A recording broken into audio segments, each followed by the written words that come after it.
Hey, Scott Sambucci here over at Sales Qualia, and it is a Go Farther Friday. What do I mean, like Go Farther Friday? Look, every day I'm writing posts, doing videos, sharing ideas around sales, and I think those are all really important from a tactical strategic standpoint. Today, what I want to talk about is making sure that you're 100% clear on what limits you might be putting on yourself that you might not even know about when it comes to building out leads, building out your pipeline, and ultimately growing your company the way that you want to grow it. So what I want to do here is I want to show you two key models here in this conversation that we're going to have today. And the first one is more of a conceptual model on how you need to be thinking about your sales process and what are the key elements to flowing from your target ICP, your ideal customer profile, to the place of getting cash flow, which is what we all want. And the second thing I'm going to show you is really more of a challenge. It's a challenge to you to look at your calendar, look and assess your level of conviction, and really ask yourself, are you getting the help that you could be getting when it comes to building out your sales process? Or are you just kind of winging it? So I'm pretty pumped up about this because, you know, as I talk to company founders every single day, as I work with our clients every single day, there's a number of sales activities that all of us do each and every day. And at least I hope we're doing those each and every day. But the challenge is just because you're doing the activities, just because you're busy doing sales, doesn't mean necessarily you're doing sales the right way.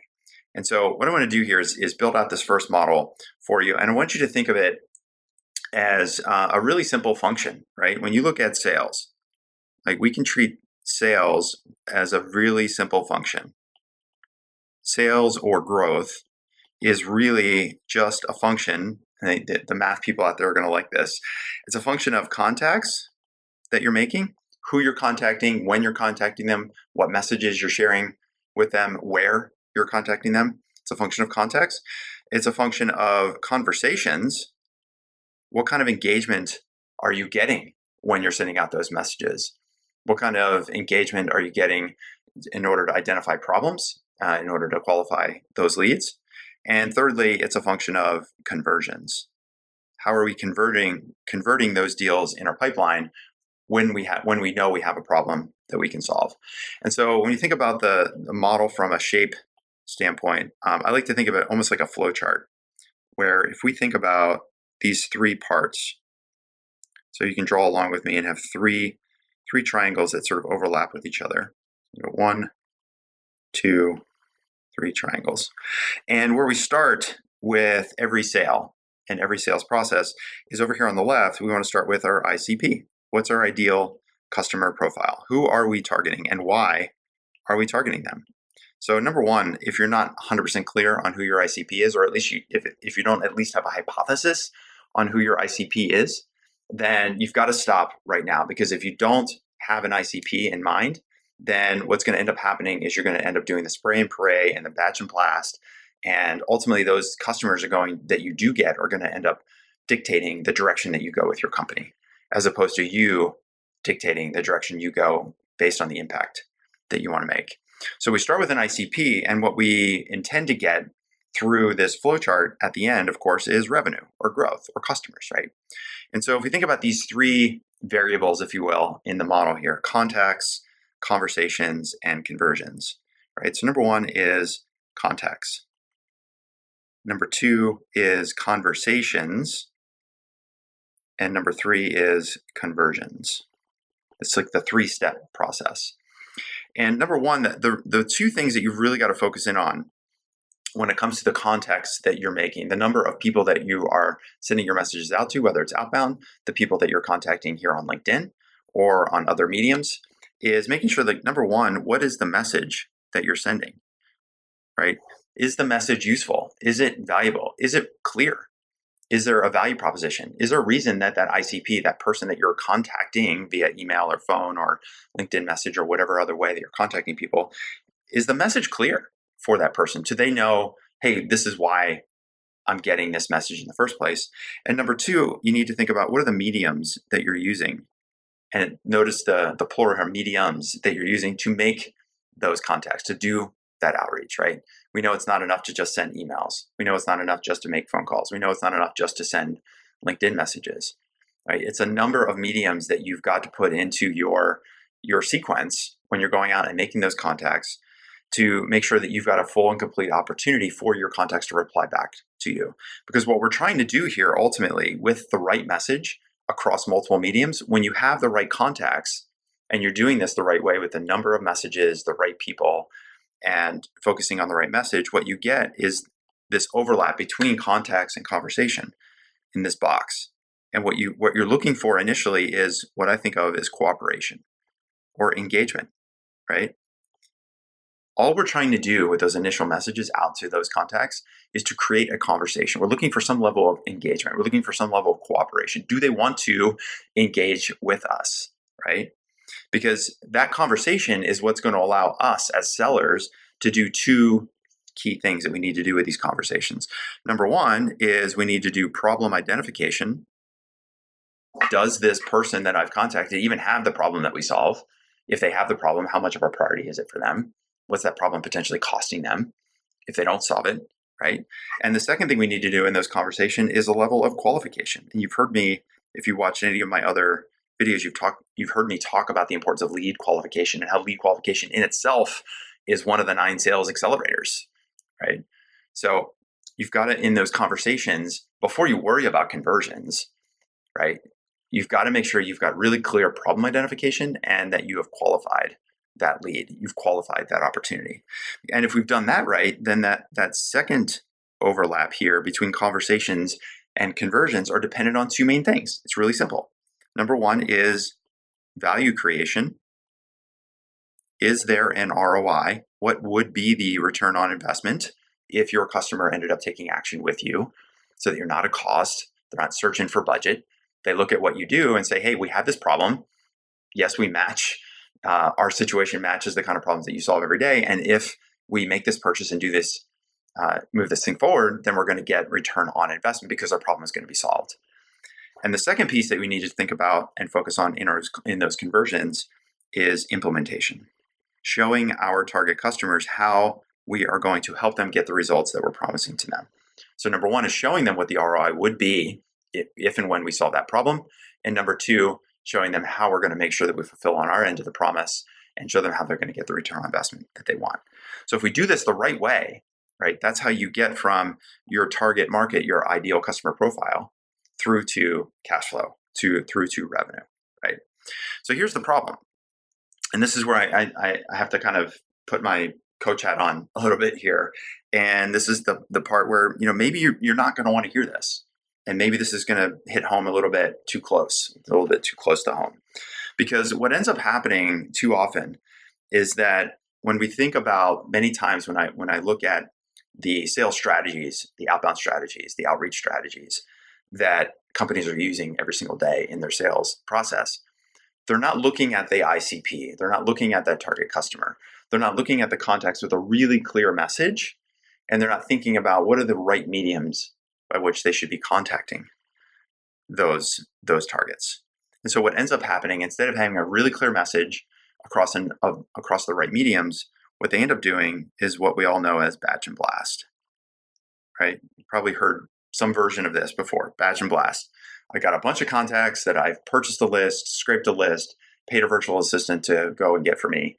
And what I'm doing right now is batch and blast, hoping that I get some level of replies back, right? I send out 1,000 emails. I hope I get 3 replies and 1 demo booked.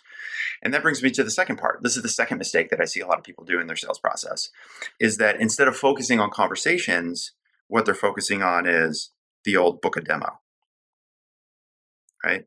Everything we're doing too often in selling is not really selling. All we're trying to do is push people into the demo. And I talked about this in a recent video where I talked about having demo design. That's another sales accelerator. Being really, really clear about how you're setting up your demo and making sure that your prospects deserve the demo. Do they earn the demo? Is it even worth their time to see the demo? And that goes back to qualification and problem identification. So if you're not doing those two things, if you're not having conversations, if you're not identifying the problem, if you're not qualifying your target customer before you're just like pushing them into a demo, you're just not doing it the right way. And what you're going to end up doing is wasting their time and wasting your time.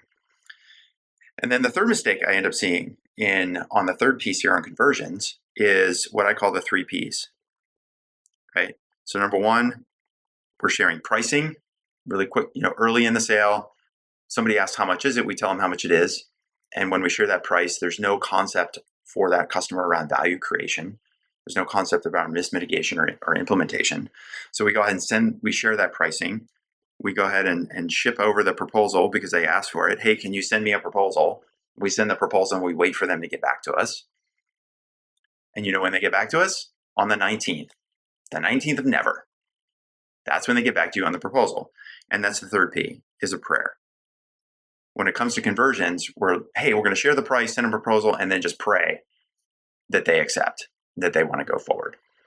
And so the reason I said in my pre LinkedIn Live post that some people might not like what I'm going to share here is that the problem is these underneath this model, batch and blast, pushing people into a demo, doing pricing, sending a proposal, and then praying, those are actually the easy things to do. And we end up spending a lot of time doing the wrong activities. And we're not really looking at our sales process and what it takes to be effective.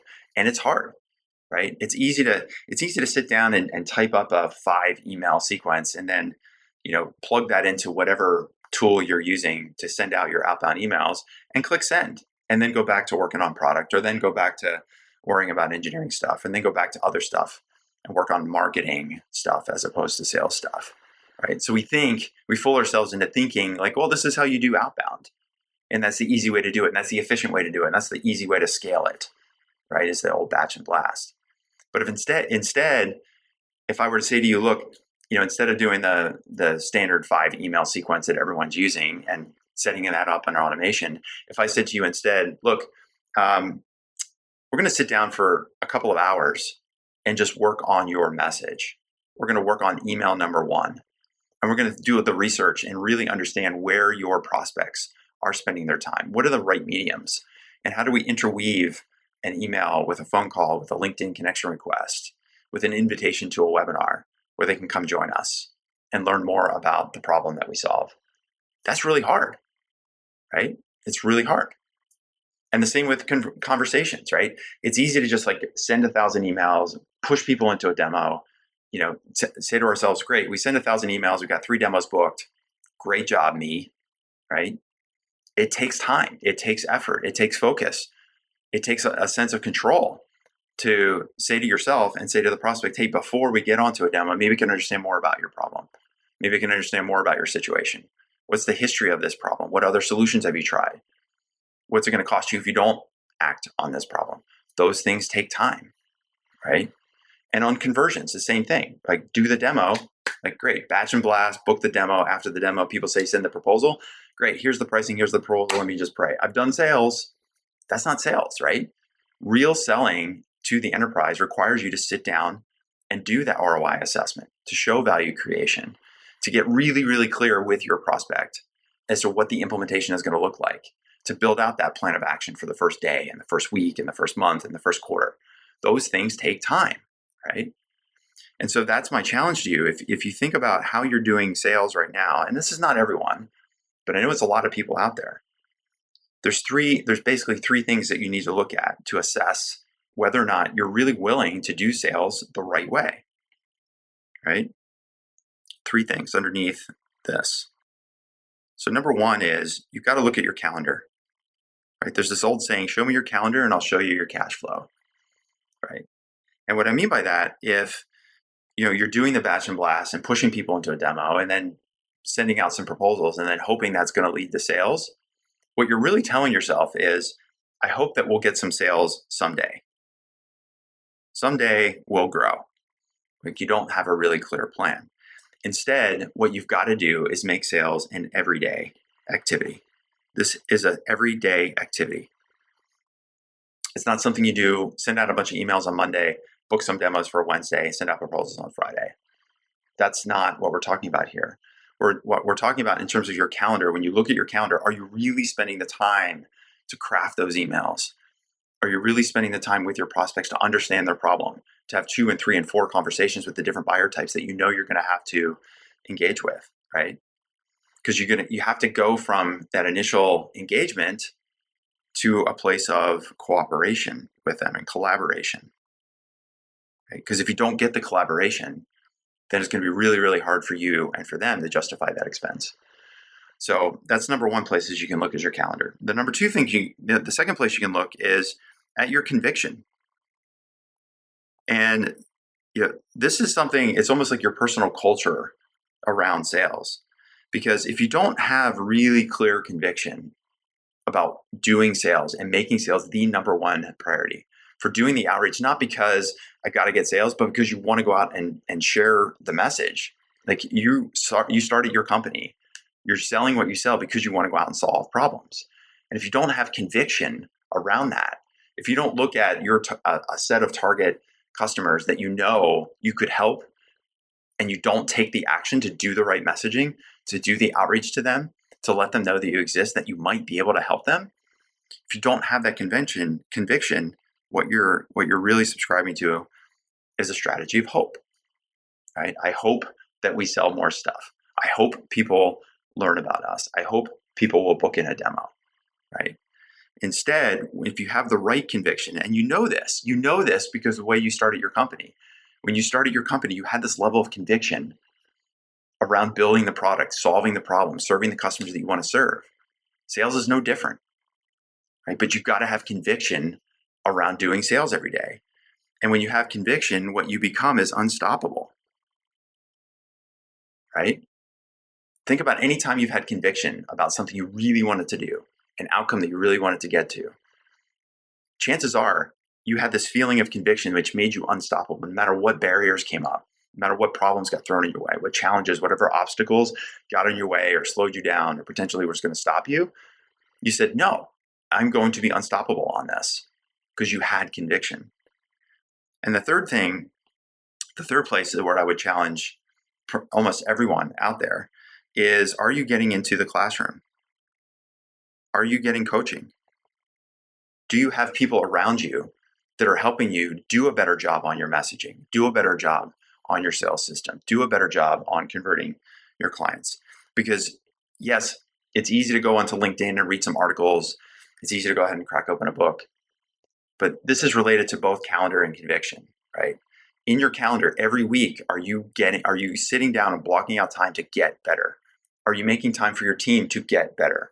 Are you spending time with your team and reviewing the messaging and coaching them? Are you getting coached yourself on how you could be doing better each and every day? Because it's easy for us to sit down and say, look, I'm too busy. I got to send out these messages, or I got to book these demos, or I got to do these demos, or I got to work on this proposal.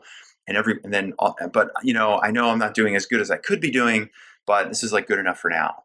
And then you just keep kicking the can down the road, right? And then days go by and weeks go by and months go by, and you're just doing the same stuff over and over and over and wondering why you're not getting the revenue and the growth that you're looking for. You've got to have conviction, and you've got to put the time in your calendar to get into the classroom, to get some coaching help. And so if you don't get the coaching help that you need to get, where you're going to end up is this place of status quo. And the unfortunate thing about status quo is while we think we're staying level, we're actually getting worse. Because status quo is based on the environment each and every day. You think you're keeping your head above water, but we all know there's stuff happening. The market is changing. The customer needs are changing. Competitors are coming into the marketplace. And so all we're trying to do is tread water and keep things as status quo. What's happening is that more and more pressure is getting pushed on us, and we're actually getting pushed down, down, and down. So status quo is actually not status quo. Status quo means you're actually worse off than you were the day before, the week before, the month before. And so instead, if you are spending the time, if you have the conviction, you put the time in your calendar to get in the classroom, to get some coaching help, then what you end up with is speed. So when you make the time, you have conviction, you're getting help, you're making sales an everyday activity. You're accepting that, hey, that I have conviction around the message. I have conviction around the people that I want to reach. I have conviction around the people I want to help. And no matter what, I'm going to go out there and share my message the right way with the right people that I know I can help. That is that feeling of unstoppability. And then finally, if you're getting the help that you need from people that can help you go faster, then you get speed. And when you get speed, you get to grow faster. And so I've been thinking a lot about this over the last couple of weeks because like just like I get LinkedIn emails, in-mails, I get, cold emails into my inbox. I'm getting cold calls on my phone, and I'm looking at how people are selling, and I'm watching companies, how they sell each and every day. And I know what's happening. I know what they're doing is they're saying like, oh, I know the batch and blast isn't the way I'm supposed to be doing it, but that's just good enough. That's all I have time to do right now because I got this other product stuff to do. I've got this other customer thing to do, or I've got this other engineering thing to do, right? And so they're not doing it the right way. And the same with like booking the demo. God, I know it sucks to get on a demo and somebody's really not qualified, but they requested the demo and they responded to the email. So let me just go ahead and give them the demo. And all you're doing is wasting your time and wasting their time. And too often I see people that are just sending out proposals. They think they've got this big pipeline because they've sent out a bunch of proposals. The chances are 80, 90% of those, what they think are sales opportunities, aren't even deals in the first place. They're not even qualified. And so my challenge to you is to get really, really clear. Like, look at your calendar. Do you have conviction? Are you getting help? Are you getting yourself and your team into the classroom so you can get better on this, so that sales becomes an everyday thing, so that you can become unstoppable and you can do it really quickly? So that's my Go Farther Friday message. There's nothing in the world that from a business standpoint, that's more important to me than helping companies get out of this rut, to get out of this negative spiral, this cycle where they think they're doing sales the right way. And they probably know in their heart of hearts they're not. And so that's my challenge to you that in the beginning, check your calendar. Do you have conviction? Are you getting help? Are you getting into the classroom? Are you learning? Are you really making time to get better for you and your team? Because if you do those things the right way, that's what's going to help you make the impact that you want to make in your market. That's why you started the company in the first place. You can't make the impact until you have more customers, and you can't get more customers until you do sales the right way. This is an absolute. You cannot get to the place you want to go until you make sales the number one priority, period. So that's it. That's my message. I needed to get that off my chest. Maybe it was a little bit of a rant. I don't know. If you think this message is useful for you or it could be useful for somebody else, you can like and share this post. I would really appreciate that. If you think you want some help with getting better, making sales a priority, doing a better job with your messaging, doing a better job with problem identification and qualification, doing a better job around how do we have those right conversations around value creation and implementation. These are all the kinds of systems. These are all selling systems that my team and I help startups implement every single day. So if you want some more help with this, you can just send me a DM or write a comment here on this post. Just type the word now down below. Like, let's make this a now thing. Hey, let's make this a now thing for you. If this is a now thing for you, not like a Q1 or a Q never thing for you, if this is a now thing for you, we still got 3 months left in the year. Now's your chance to take action, make the changes, make the shifts. And so I would encourage you to get really honest with yourself, get honest with your team, and say, we are going to make this change now, not later, not someday. I'm not going to hope. I'm not going to do status quo until next year. It's a now thing. And if it's a now thing for you, type the word now in the comment or send me a direct message here on LinkedIn. We'll schedule in some time. We'll grab 15 minutes, 20 minutes so I can learn more about your situation. So number one, I can figure out if or how we can help you. And if we can't, at least I can point you in the right direction. But if we can, then we can spend some more time together and talk about how that might work. Let's have that conversation. So that's it for now. That's my Go Farther Friday. Thanks for listening. Let's do this. See ya.